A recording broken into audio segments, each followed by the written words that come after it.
everyone, so today I'm going to be discussing current Olympic news surrounding the upcoming 2022 Beijing Winter Olympic Games. If you don't know, word on the street is there's a boycott circling in the air around this upcoming Olympic Games. So I'm going to get into all the gossip, all of the politics, all of the reasons why a boycott is kind of swirling around right now.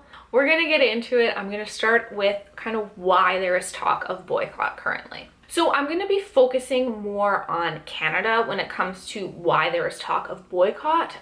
For one, they're seen as kind of being at the forefront of boycott right now because of their political tensions currently with China, and there's a history of this that I will of course get into. So apologies if you're not from Canada and you may not necessarily know who or what I am talking about, but I'll try and explain a little bit of it as I go along. So I'm going to first start off with a couple of reasons as to why there should be a boycott, or reasons as to why people are saying there should be one.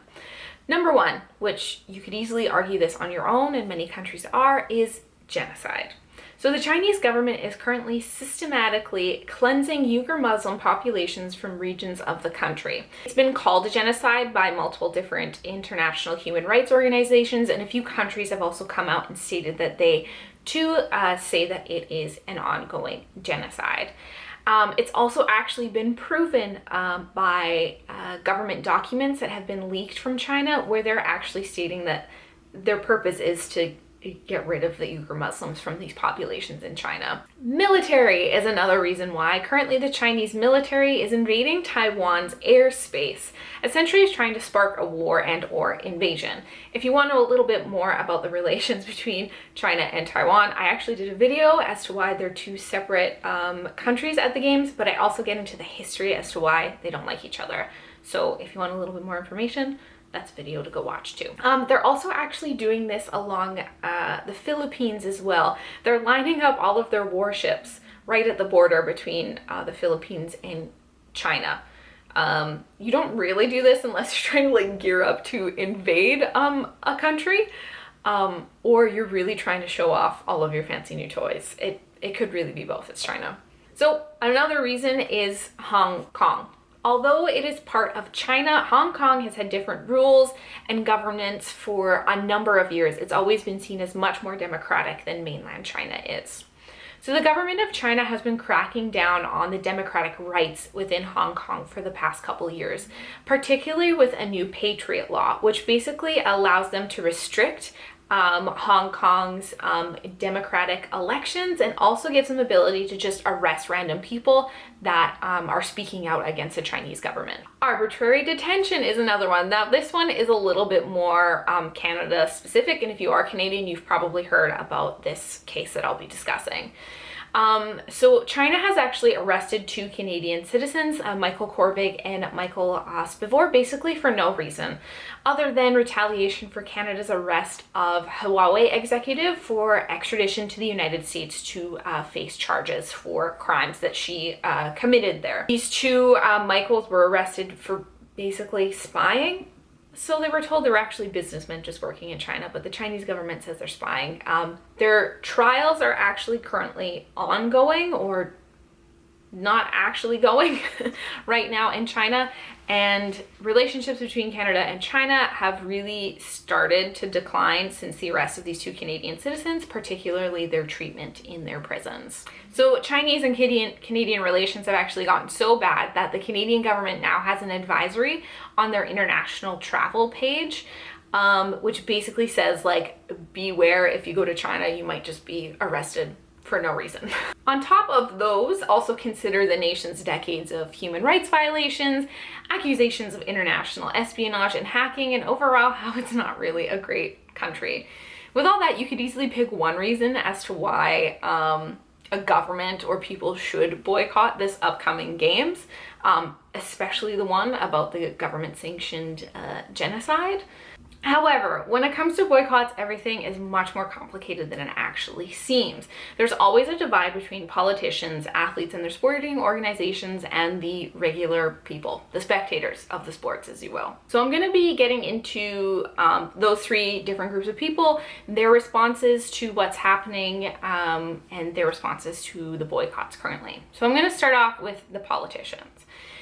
Now within Canada, when it comes to the politicians, every other political party, the New Democrats, the Green Party, and the Conservatives have all called for a boycott or demanded that the games actually be moved. And for these three parties to actually agree on something itself is a miracle. It's kind of akin to like Trump and Biden kind of like agreeing on something. So Conservative leader Erin O'Toole has actually stated about a potential boycott.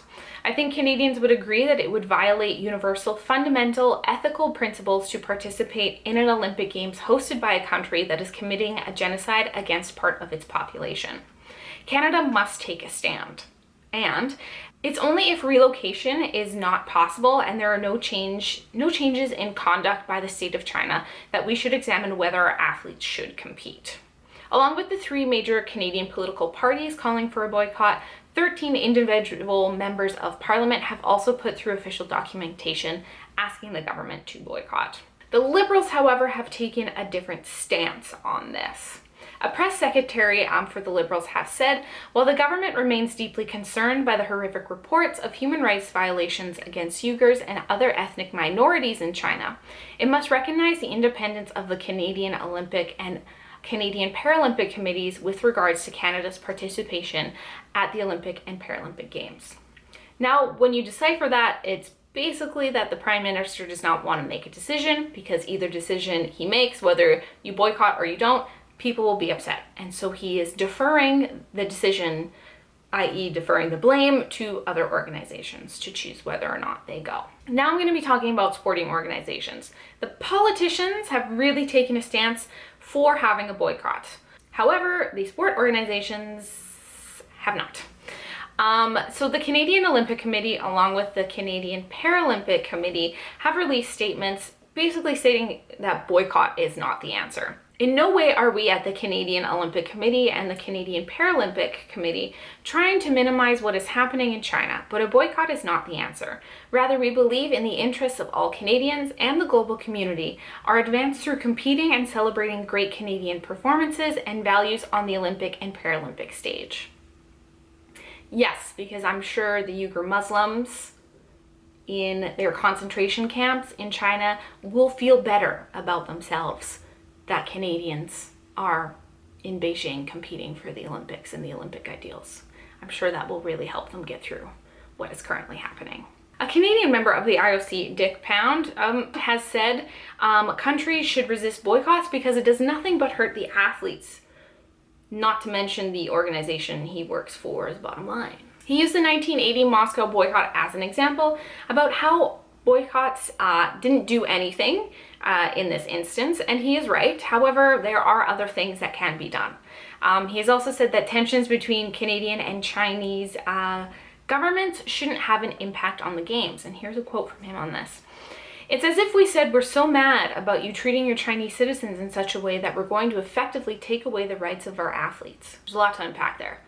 So he's basically saying that you should be more concerned with the rights of your perfectly fine citizens as opposed to the rights of people who are being arbitrarily held, who have their democratic rights taken away from them, who are in concentration camps. So with the sporting organizations and the politicians kind of butting heads, we're left with the people, the regular folk who won't be able to say or really do much about the situation. We're basically allowed to have opinions, but we won't really get much of a say as to what actually happens. Even though there is evidence that within Canada and around the world, populations of people are kind of swaying more towards having a boycott because of what is happening in China. And there have been some studies and some opinion polls taken on this as well. Now, I don't necessarily expect athletes to boycott the games as they have trained for many years for the events, and with this whole pandemic thing, I think most of them will go. I don't necessarily think that it has to be an individual choice by athletes whether or not they should go. It'll be a competition between the government and the sporting bodies as to basically how far they're willing to piss off China. So with all that, what's gonna happen? What do you do? In all honesty, the IOC is not gonna do anything about this. They aren't going to move it. They won't speak out they won't speak out about anything the Chinese government is doing because they will hold on to the same things that they have held on to since the inception of the games, which is that the IOC is a non-political organization. Now, a boycott of the games probably won't really work either. As of right now, China is actively threatening countries who are going to be boycotting their games, or who have talked about boycotting their games, which has actually, I think, stopped the US from talking about a boycott anymore. But even if people did boycott the games, China, although they might put sanctions on a country for some dumb reason, they really, at the end of the day, don't care if anyone boycotts their games. They also won't care if athletes, once there, stand on podiums and speak out about their state's sanctioned genocide. If anything, they will probably try and have them arrested for some arbitrary reason. And also, historically, boycotts haven't really worked. The whole USA versus USSR boycott was basically pointless, and nothing really came out of it other than heightened tensions between the two countries. Boycotts don't have weight unless you have significant countries and significant numbers of people threatening to boycott the games. So if you want to make a statement, boycotts, unless done with a massive number of countries and people, won't actually do anything. The best thing to be would to move the games. You basically remove any economic benefit that the country may gain from having the Olympics there. You remove the association with that place, the millions of dollars that will be injected in tourism alone from people coming to watch the games. If you take all of that away, then you take away a lot more than just people not showing up to the Olympics. So a boycott won't work. Moving it might work. However, it's kind of, time is cutting close to actually move these games. I think they're less than a year away right now, and so it's very unlikely that they'll actually be moved. And I'll just add this, as history does often repeat itself because no one ever seems to pay attention to it, but we're gonna go back to 1936, the Nazi Olympics. So while the Olympics were going on, and even before the Olympics were happening, the Nazi Party was actively reducing the rights of its Jewish citizens and sending them to concentration camps. Again, many nations threatened to boycott because of the Jewish population's decreasing rights. And the IOC heard the calls of this boycott and the ongoing genocide of Jewish populations within Germany and ignored them. Nothing happened. Everyone, even with this talk of boycott, still went to the games. This is literally the same thing. Literally, it's history repeating itself almost to a T. Now, I'm not at all implying that if an actual boycott of the Olympics happened, or they moved the Olympic Games, that the concentration camps in Germany would have been stopped, that Hitler would have been stopped. I'm not saying that at all. I'm just saying that they would have had a little bit more political weight to them if something did actually occur. But what the IOC doesn't necessarily seem to understand, as they run around and they claim that they are a non-political organization and the Olympics are no place for politics. However, they can scream and cry that out from the rooftops all they want. It's fundamentally not true. The ancient Greek games were themselves even political. Since the beginning of the Olympics, since they came back in 1896, they have always been political. There's always been political undertones, and they will always and forever be political, even if the IOC denies this. So what was the point of me making this video if nothing's gonna happen?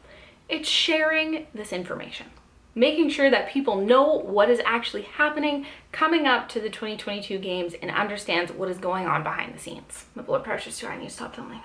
Anyways, that was a rundown up to April 20th as to what is happening with the upcoming 2022 Olympic Games. I hope you enjoyed it, even with my ranting. I'll keep you updated as we are about less than a year away from the games actually occurring, so I'm sure other things will happen between now and then. So I'll probably do an update closer to when they are going to go.